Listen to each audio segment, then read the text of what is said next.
Hi viewers, welcome to 99 TV. నేను Raghunandan.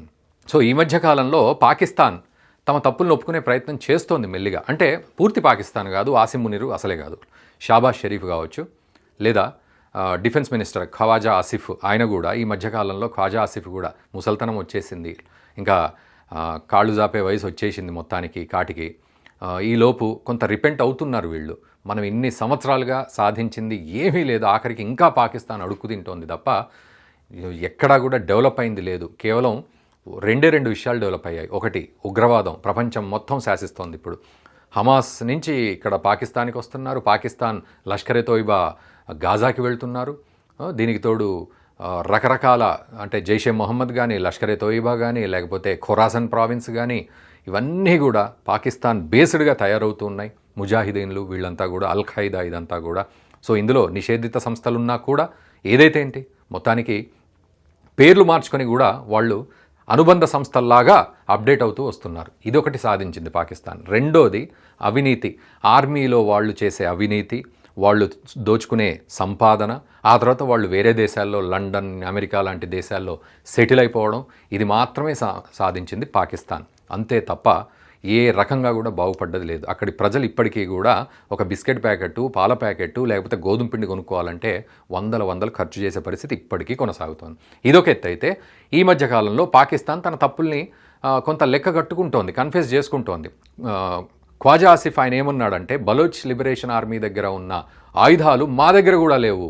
So Baloch liberation army అనేది ఒక చిన్న సాయుధ దళాలు వాళ్ళంతా. ఆ స్వాతంత్రం కోసం, బలోచిస్తాన్ స్వతంత్ర దేశంగా ప్రకటింపబడడం కోసం వాళ్ళు పోరాడుతూ ఉన్నారు. ఒక చిన్న సంస్థలాగా, లేకపోతే ఒక అన్కన్వెన్షనల్ వార్, గెరిల్లా వార్ చేసే దళాలవి అంతే. వాళ్ళ దగ్గర ఉన్న అత్యాధునిక ఆయుధాలు పాకిస్తాన్ దగ్గర లేవని ఖవాజా ఆసిఫ్ స్వయంగా డిఫెన్స్ మినిస్టర్ ఒప్పుకుంటున్నాడు. మొన్నటికి మొన్న ఆయన ఇంకొక మాట కూడా అన్నాడు, ఇప్పటివరకు మనం 2 యుద్ధాలు చేసాం. ఒకటి సోవియట్ యూనియన్ తోటి, 2 వాళ్లతో కొట్లాడిన ముజాహిదీన్లతోటి మళ్ళీ మనం యుద్ధం చేసాం, అంటే తాలిబాన్లతోటి. సో ఈ రకంగా చేసాం. ఈ 2 యుద్ధాలు కూడా అమెరికాకు సంబంధించిందే తప్ప, America made in America war తప్ప మన సంబంధం లేదు, మనం అనవసరంగా కొట్లాడుతున్నాం కీలుబొమ్మలాగా అని ఆయన ఒప్పుకున్నాడు. అండ్ షాబాజ్ షరీఫ్ కూడా దేహీ అని మిత్రదేశాల దగ్గరికి వెళ్ళి తల ఇలా వంచి అడుక్కుంటున్నామని ఆయన స్వయంగా కన్ఫ్యూజ్ చేసుకున్నాడు. అయినా బుద్ధి రావట్లేదు. At the same time Baloch liberation army విపరీతంగా దాడులు చేస్తోంది పాకిస్తాన్ మీద. మొన్న క్వెట్టా, గ్వాదర్ దగ్గర జరిగిన దాడులు, చాలా ప్లేసుల్లో జరిగాయి దాడులు. అందులో 2 మహిళలు ఆత్మాహుతి దాడి చేశారు. ఆ దాడిలో వీళ్ళు బిఎల్ఏ డ్రోన్లు ఉపయోగించారు. బిఎల్ఏ ఫస్ట్ టైం ఒప్పుకుంది, మేము డ్రోన్లు ఉపయోగించాం, డ్రోన్ యూనిట్స్ తయారు చేస్తున్నాం, వార్ఫేర్ యూనిట్స్ అని ప్రపంచానికి చాటి చెప్పింది. సో అత్యాధునిక ఆయుధాల్లో భాగంగా ఆ డ్రోన్స్తో పాటు ఇంకా ఒకసారి తీస్తే చాలా ఉన్నాయి వాళ్ళ దగ్గర. ఏమిటి అంటే M240B మిషన్ గన్. ఇదిగో చూడండి, ఇది మిషన్ గన్. ఇలా పెట్టేసుకొని టార్గెట్ని కొట్టేయడం, అంతే. మ్యాగజైన్ నింపుకొని టార్గెట్ని పటాపటా కొట్టేయడం. ఇది నేర్చుకుంటే సరిపోతుంది వాళ్ళకి. సో చూడండి, ఇదిగో మ్యాగజైన్ ఇలా ఉంటుంది. దాన్ని వేసి కొడుతూనే ఉంటే అసలు గోళీలు పోతూనే ఉంటాయి.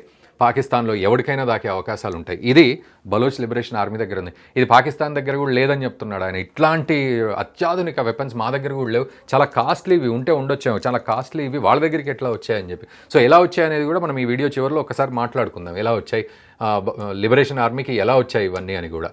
సో ఇది M16A4 రైఫిల్ మీ అందరికీ తెలుసు కదా. సో రైఫిల్ ఇదిగో ఇలా షూట్ చేసి, ఇలా అంటే దీన్ని టార్గెట్ చేసి ఇలా కొట్టడం ఈ రైఫిల్. సో దీన్ని కూడా అత్యాధునిక ఆయుధంగా వాళ్ళు వర్ణిస్తున్నారు. ఇది బిఎల్ఏ దగ్గర ఉంది. సరే, ఇదొక ఎత్తు అయితే RPG-7 లాంచర్. సో ఇది గ్రెనేడ్ లాంచర్. ఇది చూసారు కదా, గ్రెనేడ్ ముందు పెట్టేయడం, ఏసీకి దీనిలోంచి చూసి కొట్టేయడమే. RPG-7 rocket propelled grenade launcher ఇది.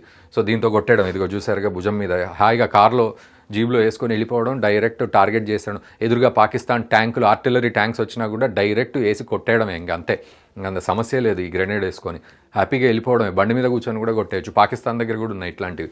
అది బిఎల్ఏ దగ్గర ఇంకా ఉన్నాయనేది పాకిస్తాన్ చెప్తున్న మాట.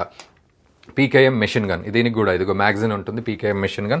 సో దీన్ని కూడా చూసుకొని ఇదిగో భుజం మీద ఎలా వేసుకున్నాడు చూడండి. ఇలా వేసుకొని వెళ్ళిపోవడం, డైరెక్ట్ మనుషులు కనబడితే పటా కొట్టేసేయడం, ఇంకా దాంట్లో సమస్య లేదు. దీనికి తోడు బల్గేరియన్ హోజీ 7AM ప్రొజెక్టైల్స్. సో ఇదిగోండి, ఇది ఇట్లా ఈ ప్రొజెక్టైల్స్ ఇవన్నీ వేసుకొని, ఇది మందుగుండు సామాగ్రి వేసి పెట్టేసుకొని ఇలా పెట్టేసుకొని కొట్టేయడం. ఇంకా ఇక్కడ చూడండి, ఇలా సూట్ చూస్తున్నాడు, దీంట్లో నింపుతున్నాడు, అది డైరెక్ట్ వెళ్ళిపోతుంది. సో వీటితో పాటు ఇంకా నైట్ విజన్ కెమెరాస్ ఉన్నాయి వాళ్ళ దగ్గర. సో ఇలాంటివి ఇందాక చెప్పినట్టు డ్రోన్స్ ఉన్నాయి. తర్వాత థర్మల్ స్కానర్స్ ఉన్నాయి వాళ్ళ దగ్గర. అంటే థర్మల్ స్కాన్, అంటే చీకట్లో కూడా వాళ్ళు కనుక చూస్తే వాళ్లకు ఆ ఆరా కనబడుతుంది, వేసి కొట్టేసేయచ్చు. పట్టపగలు కావచ్చు, చీకట్లో కావచ్చు, మొత్తానికి నైట్ విజన్ అండ్ థర్మల్ ఇవన్నీ కూడా ఉన్నాయి. సో ఖ్వాజా ఆసిఫ్ షాక్ అయిపోయి పాకిస్తాన్లో చెప్తూ ఉన్నాడు, ఇంత అత్యాధునిక ఆయుధాలు ఎక్కడి నుంచి వచ్చాయి అసలు BLAకి అని చెప్పి ఒక ప్రశ్న అడుగుతున్నాడు. మనం దానికి సమాధానం ఏం చెప్పుకుంటామంటే ఎక్కడి నుంచి వచ్చాయనేది. సో ముందుగా మీరు మన ఛానల్ని సబ్స్క్రైబ్ చేయండి, వీడియోని మిత్రులకు కూడా షేర్ చేయండి దయచేసి. సో ఈ రీసెర్చ్ అంతా చేసి అందిస్తున్నాం కాబట్టి ఖచ్చితంగా వీడియోని వీలైతే మిత్రులకు ఫార్వర్డ్ చేసే ప్రయత్నం చేయండి. సో ఈ ఆయుధాలు ఎక్కడి నుంచి వచ్చాయి అనే విషయానికి కనుక వస్తే, ఒక్కసారి మనం కొంచెం వెనక్కి కనుక వెళ్తే 2020-21లో అమెరికా మిలిటరీ ఏదైతే ఉందో ఆఫ్ఘనిస్తాన్లో దాదాపు సబ్జెక్టు కరెక్షన్ $7 మిలియన్ ఆయుధాల సామాగ్రిని అక్కడే వదిలేసి రాత్రికి రాత్రి చెప్పా పెట్టకుండా ఆఫ్ఘనిస్తాన్ని ఖాళీ చేసి వెళ్ళిపోయింది. ఆ $7 మిలియన్ ఆయుధ సామాగ్రి అంతా కూడా ట్రక్కుల్లో అట్లాగే మిగిలిపోయింది. ఆ ట్రక్కులను అయితే గాల్లో తీసుకుపోలేదు హెలికాప్టర్, కాబట్టి అవి అక్కడే మిగిలిపోయాయి. అవన్నీ కూడా అక్కడున్న తాలిబాన్లు చక్కగా పిప్పర్మెంట్లు పంచుకున్నట్టు పంచుకున్నారు. వాళ్ళు పంచుకొని కొంతమంది వాటిని మార్కెట్కి అమ్మేసుకొని, బ్లాక్ మార్కెట్కి. ఆ రకంగా చూస్తే ఒకటి తాలిబాన్ను అటు BLAకి డైరెక్ట్ సపోర్ట్ చేయడం ఆయుధాలతోటి అనేది ఫస్ట్ పాయింట్. ఇది గ్రాంటెడ్గా ఇది జరిగే పనే. రెండోది, బ్లాక్ మార్కెట్లో ద్వారా ఇది బలోచ్ లిబరేషన్ ఆర్మీ కొనుక్కోవడం అనేది ఒకటి జరుగుతుంది. సో ఇది బ్లాక్ మార్కెట్కి వెళ్ళింది. $7 మిలియన్ అంటే మామూలు విషయం కాదు. వీళ్ళంతా కూడా గెరిల్లా గెరిల్లా పద్ధతిలో వార్ చేస్తారు, కన్వెన్షనల్ వార్ చెయ్యరు. సో వీళ్ళంతా కూడా ఏదో పొద్దున్నే లేచి 9 to 6 తర్వాత సంధ్య దాటిన తర్వాత యుద్ధం చేయకపోవడం, కురుక్షేత్ర యుద్ధంలో చేస్తాం కదా, శంఖం ఊదిన తర్వాత యుద్ధం ఉండదని, ఆ స్టైల్లో కాదు. వీళ్ళు రాత్రి పగలు తేడా లేకుండా ఎలా పడితే అలా ఎప్పుడు పడితే అప్పుడు కొట్టేస్తూ ఉంటారు. అసలు కన్వెన్షనల్ వార్ కంటే అన్కన్వెన్షనల్ వార్ చేయడమే చాలా డేంజర్ అండ్ చాలా ప్రమాదకరం అండ్ చాలా థ్రెటెండ్ అండ్ అసలు పద్ధతి లేకుండా ఉంటుంది. ఇది ఆఫ్ఘనిస్తాన్ తాలిబాన్లు చేస్తారు, BLA కూడా చేస్తుంది. సో ఆ రకంగా తాలిబాన్ల నుంచి డైరెక్ట్ ఒకటి, రెండోది బ్లాక్ మార్కెట్ నుంచి ఒకటి, తర్వాత ఇరాన్ కూడా కొంత సపోర్ట్ చేస్తోంది ఆఫ్ఘనిస్తాన్ ద్వారా బలోచిస్తాన్కి అనేది ఒక కాన్ఫిడెన్షియల్గా ఉన్న విషయము. అయితే దీన్ని బయటికి తీయాల్సిన అవసరం అయితే ఉంది, ప్రపంచానికి చూపెట్టాల్సింది. బట్ ఏదేమైనా అమెరికాకు సంబంధించిన ఈ ఆయుధాలన్నీ కూడా అమెరికా ఇస్తుంది అని మనం అనుకోనవసరం లేదు. అమెరికా వదిలిపెట్టి వెళ్ళిన ఆయుధాలే ఇక్కడ BLA సంపాదిస్తోంది ఈ మార్గాల ద్వారా. సో ఆ రకంగా చూస్తే నిజంగా పాకిస్తాన్ దగ్గర అత్యాధునిక ఆయుధాలు ఉండవు నిజంగానే కంపేర్ చేస్తే. అట్లా BLA దగ్గర అత్యాధునిక ఆయుధాలు అమెరికాకు సంబంధించి ఉన్నాయి. ఇది ఇక్కడికి మనకు ఒక క్లారిటీ వచ్చింది. So BLA is super powerful ఆయుధాల విషయంలో, అందులో డౌట్ లేదు.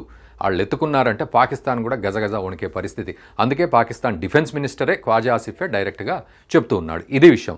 సో ఈ అంశంపై మీరేమంటారో ఖచ్చితంగా కామెంట్ చేయండి. అండ్ బలోచిస్తాన్ స్వతంత్ర దేశం అవుతుందా, వీళ్ళు ఈ రకంగా గనక పోరాడితే పాకిస్తాన్ చెర నుంచి విముక్తి పొందుతుందా అనేది ఖచ్చితంగా కామెంట్ చేయండి. ఈ వీడియోని మన మిత్రులకు కూడా షేర్ చేయండి. Thank you very much.